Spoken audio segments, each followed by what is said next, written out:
Hala, Duterte nagbabala sa Kongreso, sundalo at militar papalit pag di titigil sa abuso, Ronaldo Valdez. Sabing ganun mga tol. So ito ay mula kay News Files mga kapatid. Itong balitang panonoorin natin ngayon at bibigyan natin ng reaction video. Good morning sa inyong lahat mga tol.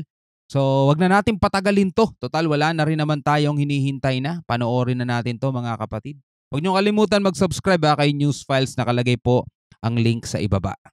Ito ang masama ko ngayon. And that is the Constitution of the Republic. Yung pagtanong na totoo ba yung 1.6 billion is never wrong. Ito ngayon, pag hindi sila nagbago dyan, ganon pang ugali nila sa Congress. Bantay kayo.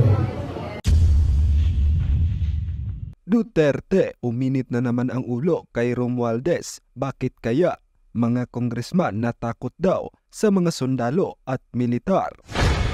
Nagsalitang muli si Duterte laban sa Kongres, ang institusyon na tinawag niyang pinakabulok nitong mga nakaraang buwan sa naging pahayag ng dating Pangulo. Sinabi nitong sobrang maling-mali ang naging response ng Kamara sa pagtatanong ng dalawang SMNI host na si Eric Celis at Lorraine Badoy. Anya, Mr. Speaker, bakit ka magre-response sa mga ito with an anger moves? Sinabi ni Rodrigo Duterte na yun ay karapatan ni Eric sapagkat nakasalaysay dito ang trabaho ni Eric, kredibilidad at tiwala. Sapagkat sino nga naman ang magtitiwala pa kay Eric kung nagawa niyang sabihin kung sino ang kanyang source. Ang nakapagtataka lamang bakit nasabi ni Representative Gaston Bunting na ibinulong na sa kanya ni Eric ang nasabing source. Si Duterte ay nagbigay din ng kanyang saloobin sa tunay na dahilan kung bakit pinalaya sina Eric at Lorraine Badoy. Ang senaryo daw na ito ay nalaman niya bago pa man nangyari. Sinabi niya raw ito sa ilan sa mga taga Davao. Hindi daw ang writ of habeas corpus ang dahilan kung bakit pinakawalan ng Kongres ang dalawa. Alam naman daw ng Kongres at kampo ng dalawang SMNI host na it takes a long time bago magkaroon ng desisyon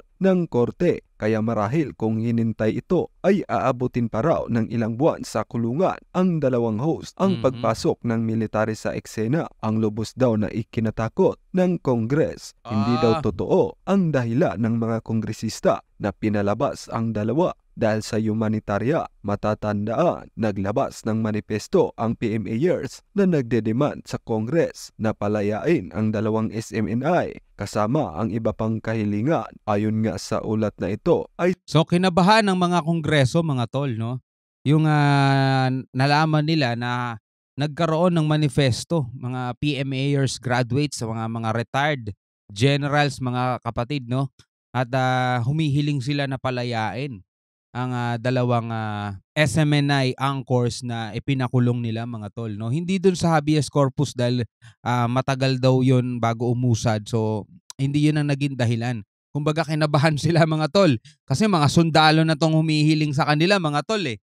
72 PMA hinirang class of 87 members na kabatch ni General Eliazar ang nakikiisa kay SMNI anchors Eric Celis at Doc Lorraine Badoy. Ang kanilang determinadong manifesto ay nagtataguyod ng kalayaan sa pagsasalita at itinataguyod ang integridad, transparency at pananagutan para sa Diyos, bansa at tao. Sa sinagawang year-end gathering and oath-taking of new officers sa Taguig City nitong December 16, sa naganap na oath-taking na ito ay nangako si Senator Bato de la Rosa, Senator Bongo, Senator Robin Padilla na sa PDP laban, team walang iwanan, walang atrasan, walang sukuan. Sa naging speech pa nga ni dating Pangulong Rodrigo Duterte, pinatamaan nila sila Franz Castro at sila Speaker Romualdez at ang nangyayaring karumal-dumal na kababalaghan sa loob ng Kongreso na dapat nang putulin ang sungay ng mga kongresman. At sa naging speech nga na ito ni dating Pangulong Duterte ay talaga namang tinira niya si Speaker Romualdez, mga kongresman at mga makakaliwang grupo. At sa palagay ko talagang magsasanib puwersa itong tatlong senators na ito para tulungan si dating Pangulong Duterte na makaahaw ng Pilipinas at matigil na yang kabalbalan dyan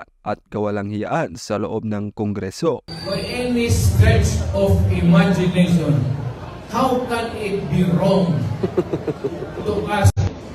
Kung hindi totoo, sabihin mo, hindi totoo yan, iyo. Ang totoo, ganito yan. You answer. You do not get angry and cite it in contempt of court. Tama naman. That will, sabi ko, the appropriate was for the military. But as a matter of right sa alin natin, hindi kasali yan sila. Pero appropriate yung ginawa nila kasi somebody had to correct them immediately. Not because there was a spending of habeas corpus. Malayo pa yan, mag-abot pa ng 2 linggo yan. In the meantime, the rat there. Kaya yung military, by this time, marami na pirma. Delikado. Delikado na talaga pag-abuso ang Congress. And even the President and everybody else in town. Whether you are a local official, a congressman, or governor, or the military can always whisper to you, Andre, huwag mong sigaw. Dito publicly pinayang nila. Kinabukasan, nirelease nila. Takot. It was because of that letter from the PMA that happened sila. And that is the danger when you toy. Gawain mong laruan ang Constitution. Ito ngayon, pag hindi sila nagbago dyan, ganon pang ugali nila sa Congress. Bantay kayo. Bantay kayo kasi nakita na ng military na pagsinita ka. So lumalabas, no, mga tol, pinalaya nila yung 2 anchors hindi dahil dun sa humanitarian reason, no? At hindi rin dahil dun sa kasi yung may kaso sila habeas corpus na sinabi ni Harry Roque, no? Ang dahilan kung bakit nila pinalaya yung 2 ay dahil nga kinabahan ata sila, mga tol. Kasi ang daming mga sundalo, no, ang daming mga graduate doon at mga retired na nagkaisa na, oy, umaabuso kayo sa inyong mga kapangyarihan, mga tol, no? At eto na nga sinasabi rito ni dating President Duterte, pag may nagtanong sa inyong ganyan, totoo ba yung 1.8 billion na travel expense nyo? Sumagot ka na kung hindi totoo, edi sagutin mong hindi totoo tapos paliwanag mo kaysa yung isa-cite in contempt mo, 'di ba? So, yun nga sinasabi nila, parang umaabuso daw sa kapangyarihan itong itong mga congressman. Lalo na pinagtatanggol lang naman nila rito si speaker, no? Kasi si speaker pala yung may ganung klaseng kalaking budget, mga tol. Well, anyway, no, yan ay usapan ngayon sa Kongreso na matinding pinag-uusapan ngayon na talagang kalat na kalat sa mundo ng social media. Ikaw bilang isang Pilipino, ano masasabi mo, mga tol? Comment ka na lang sa baba. Para sa kabuuan ng videong to, nasa baba po ang link ng video ni News Files. Alright? So maraming salamat sa inyo hanggang sa muli. Ako nga pala si Shobaldi. Peace out.